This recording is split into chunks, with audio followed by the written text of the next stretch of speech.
Hi everyone, I'm Tracy, your host for a Channeler's Channel, and today's session is our intuitive vlog with Whitehawk's wisdom on dreams. So if that's what you're here for, please stay tuned. I'll go get Whitehawk for his part of the session, but for now I would like to share some things with you about dreams. Don't get me wrong, I really do enjoy seeing what Whitehawk has to learn, because I as well learn things from him as well, and will continuously be learning. So dreams, they are very, very impactful. They are, it is your soul talking to you. They are pure essence from spirit speaking to you. So my recommendation would be to put it in a voice recorder every morning you remember them. And the more often you do this, the more you will be, jogging your memory for the dreams, because we do dream every night, right? There are some times that we think we don't dream, but we do dream. So put them in a voice recorder, write them down if you have the time, or put them in the voice recorder so that you can remember to write them down. But the sooner you do it, the more clear the dream is. and the universe is interesting. Spirit is interesting when it wants you to remember a dream. And this is my belief, is that you'll wake up and, what is that all about? There must be somebody here wanting to talk to me. That's a body signal. Not only is it just like maybe a cough or a cold or something, but that could be a body signal, right? Just to let you know. Again, I know this is on dreams, but as it comes about, sometimes I want to teach you about it. Sometimes I think maybe it's trying to stop me from saying this. Maybe that's what it was. It's kind of like an interruption. When you have to get up in the middle of the night and you have to go to the bathroom. Oftentimes I think that happens for twofold, to help you remember your dreams, right? So that you can remember them in the morning. That's what I think. Or you cough, or you need some water or something, because when you wake up in the middle of the dream, and it's funny too, it's like if my children call me in the middle of the night, I feel like I'm lucid dreaming, and I'll hear, "Mom," and I can remember my dreams. So maybe oftentimes that's why that happens as well. There's like a connection going there. It's all connected to help you remember your dreams, but at the same time, your child wants a drink of water, or they had a bad dream, and then they share their dream with you, and you can help them to remember their dreams and start them early on their dream journal, and they'll be that much further ahead, when they're 20 years of age, getting lots and lots of insight and wisdom through their dreams. Okay, so I'll share a private dream I had. And I had someone say, I was at an intuition course, and we were talking about dreams, and people want to know, well, how do you know it's a dream that's going to come true? So a premonition dream, or premonitive dream. Does that make sense, that word? I don't think so. So, and there was a fellow student there, and he piped up and he said, well, actually, you'll actually have a real physical reaction when you wake up, and it'll feel real, and you'll have a hard time getting over it. And there's a lot of truth in that, because I've had that happen to me a few times with dreams, and indeed those are the ones that have come true. And it's very much the case in this dream I'm going to share with you about a friend, Dave Woodard, who died September 18th, 2013, when a public transit bus he was driving collided with a Via Rail train, and it killed 6 people, including him. And so this dream that I had, I did not know would be about this, because as much as I can give readings, it doesn't mean I'm always able to decrypt what the reading is about.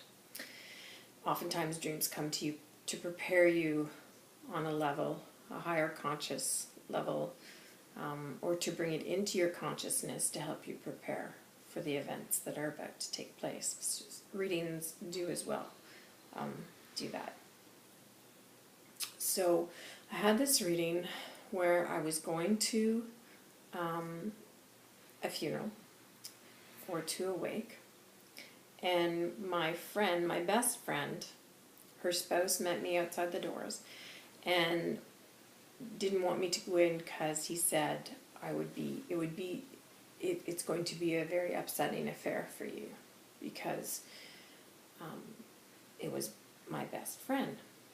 And just the fact that, my best friend had died was traumatizing. And the friend came to me as a female friend, and therefore the spouse was male. And so I sat outside the funeral parlor because he didn't want me to go in, which ended up being more like a forewarning that it was going to be very upsetting to me, not that I would get blocked from the funeral. And I sat outside and I watched this lineup of people go by me, and I was fascinated by it. And then in the background there was my dog. This is really silly. My dog was like getting groomed.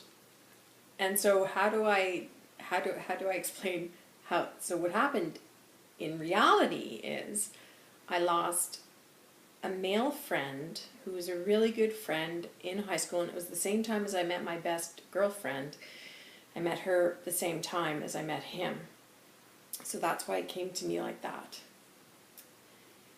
So I was going to lose a really good friend, and the spouse came to me telling me that it was going to be very hard to go in there, whether it be the funeral or the wake, and deal with it. And it was very hard. It was very emotional. And then the lineup of people going into the funeral. If you've listened to any of my previous readings, then you know that I spoke of this, and it was an 1.5-hour wait to pay your respects to the family at the wake. So that's what that lineup represented. Now, my dog being groomed, what that represented was that the time it would happen, the time it would take place, would be during a time that my dog would be groomed. So when you look at dreams, look at the setting, look at the location, who are the characters in it, what do they represent, because it's never literal. So in other words, it didn't mean that the people that were in the dream were the people that this was going to happen to. And I woke up, I was so upset, thinking, oh my God, I'm going to lose my best friend, oh my God, right? And I had such a reaction. So you look at the characters, look at the emotion that you feel from the dream, the emotion that comes from the dream. That's going to tell you a lot. And then look for like the little indicators, like the fact that my dog was in there and he was being groomed, was an indicator. And there's no way I could have totally figured out this. And you know what, even if I could, would I have wanted to? Would I have wanted to be able to predict that one of my really good friends was going to die tragically, and it was going to be traumatic, and that it was going to happen around the time my dog was getting groomed, and that it was going to have such an outpouring of the public coming to see this funeral, which is exactly how it happened. Would I want to predict that? No. And not only would I predict it, there's nothing that I could have done to stop it. So there's a couple of things to this dream, right? One, it was getting me ready on a conscious level about something coming, something's going to happen. Two, it lets you know that sometimes things are preordained, predestined to happen regardless. Because imagine, this happened. I dreamt this a year in advance. And a reading I did for my yearly reading, a personal yearly reading for myself, also made reference to something like this happening. In fact, Whitehawk used the word travesty, and indeed it did end up being a travesty. If you look it up, he said a travesty, a tragedy, a sham, a shame. And it was all four of those things. And that again was back in January 2013 that I did that reading for myself. And so it did happen, indeed, it very much so did happen. So oftentimes they're there to help you prepare for something that's about to happen. And again, in previous readings, I've said to you, and Whitehawk has said, there's nothing we can do to stop it, so you can't sit in it. You have to let go of it, and you have to live life, because you can't control it. So that's my take on dreams, but I'm very excited to see what Whitehawk has to say about dreams. So let's go get him and see what he has to say.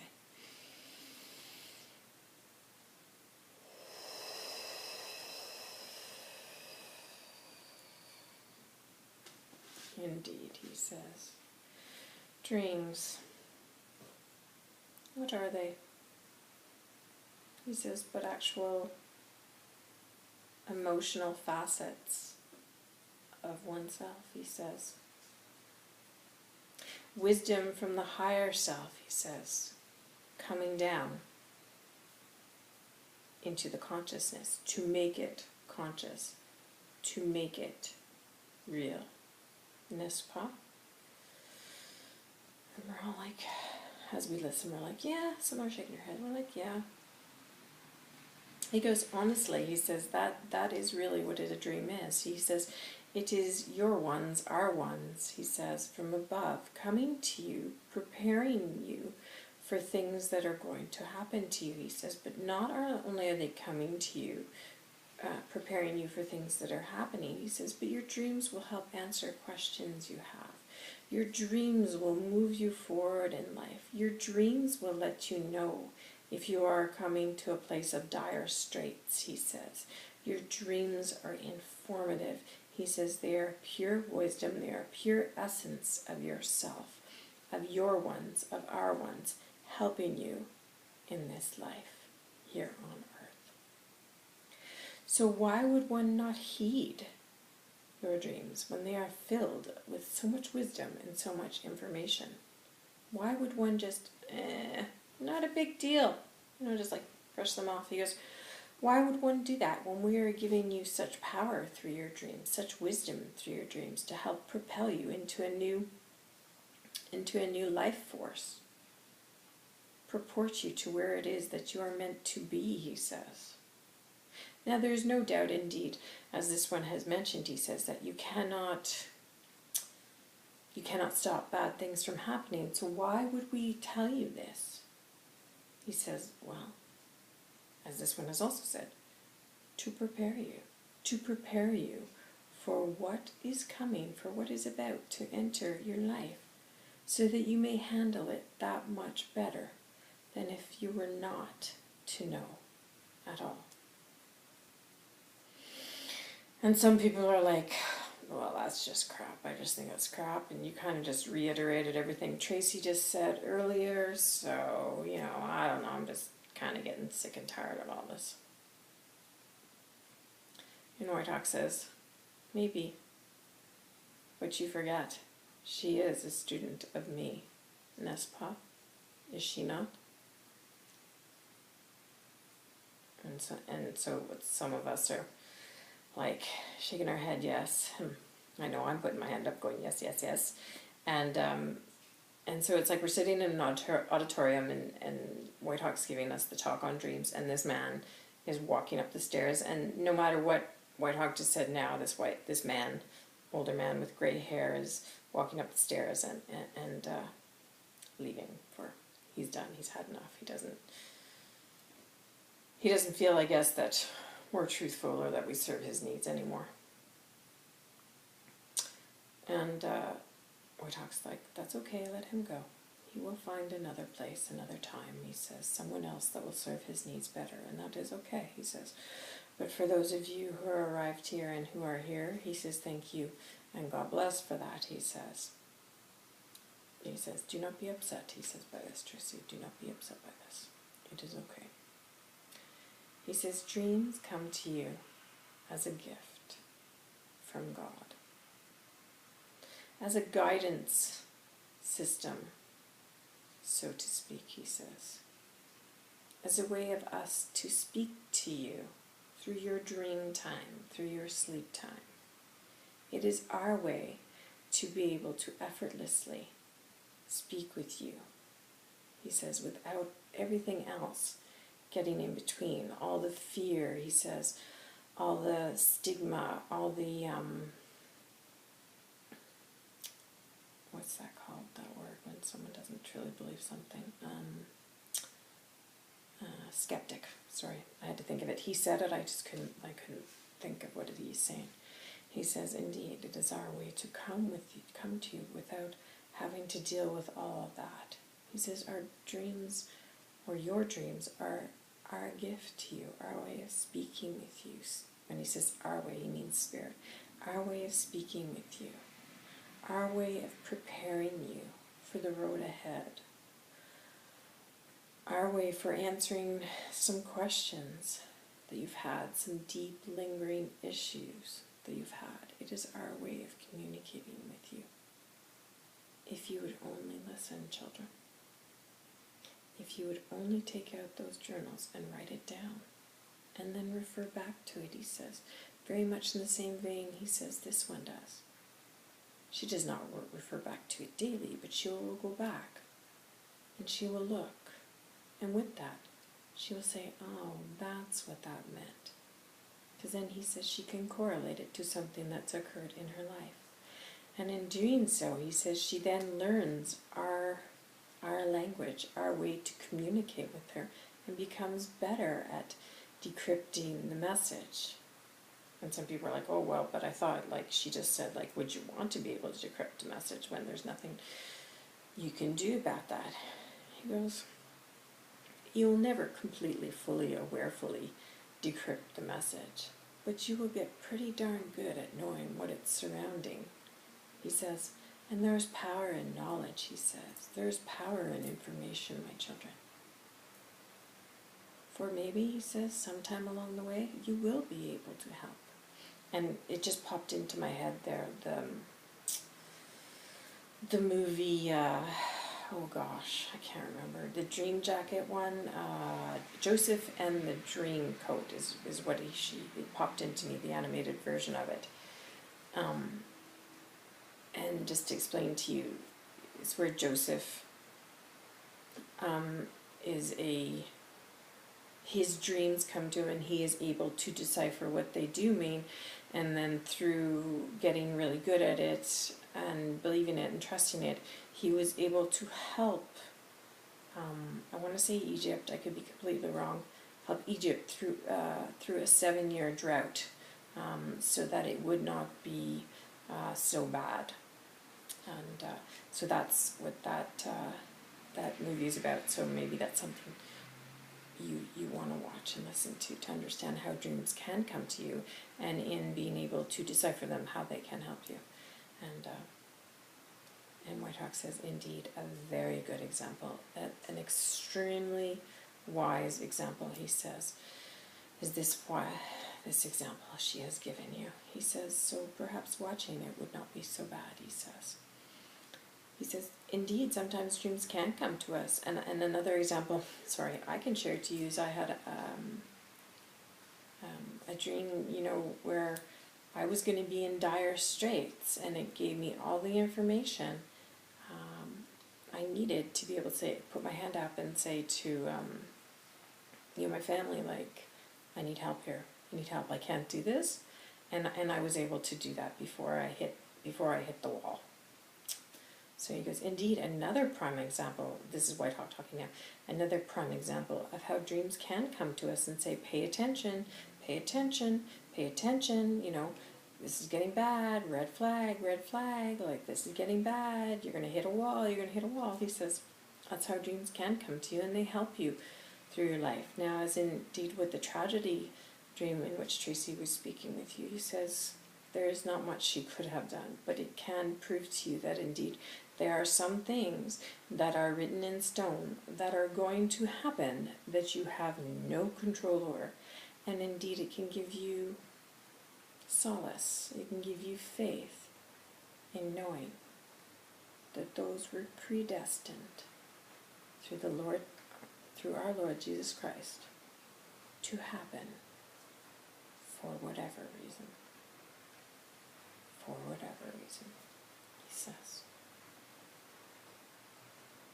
So be blessed with your newfound knowledge, children, he says. Pay attention to your dreams, for indeed we are speaking to you. Even when they come to you as a nightmare, he says, record them and listen and pay attention in your life, he says, and you too will become a very good dream decoder. God bless, he says. God bless. Journal, he says, journal your dreams. Thank you. So that is our reading on dreams. Don't expect miracles. with your dreams. It took me for years, and it still takes me a long time. And again, there may be dreams I'm not meant to decipher, because there are things I'm just not meant to know at that point in time. But the ones you're able to decipher will be the ones that will aid you in your own life. And again, keep in mind, what I say to you at the top of our sessions is a lot of stuff, yes, that I learned on my own, but I've also learned through the guidance of Whitehawk. So we will speak the same language, because we are a family, and he is my teacher. So that's why sometimes things may come back to you as being repetitive, or it may seem that it's not really Tracy channeling Whitehawk, is it? It's just Tracy talking Tracy. No, we're family, you know? He's my teacher, he's my guide, and we're constantly talking. So a lot of the stuff I'm going to say, it's going to be a lot of the things I've learned through him. So that's how it works. That's the magic of it all, my friends. That's the magic. I hope you've learned a lot. Pay attention to your dreams. They're wondrous. They really are. All right. So subscribe. It's free. Like, comment, be kind, keep it clean, share your dreams. And do that too. Yeah, share your dreams, when not necessarily with me, but even with your friends. I had this really wacky dream, you know, and then 2 weeks later your friend might go, remember that wacky dream you had? Didn't that just happen at so-and-so's place or whatever? And then you go, oh my God, yeah, that's it. That's exactly what it was. Little things like that. All right. See you on Monday for our weekly reading. It might be a little late because it is the Thanksgiving weekend in Canada. So happy Thanksgiving to me, my family, and my Canadian viewers. God bless. I'm Tracy for a Chandler's Channel.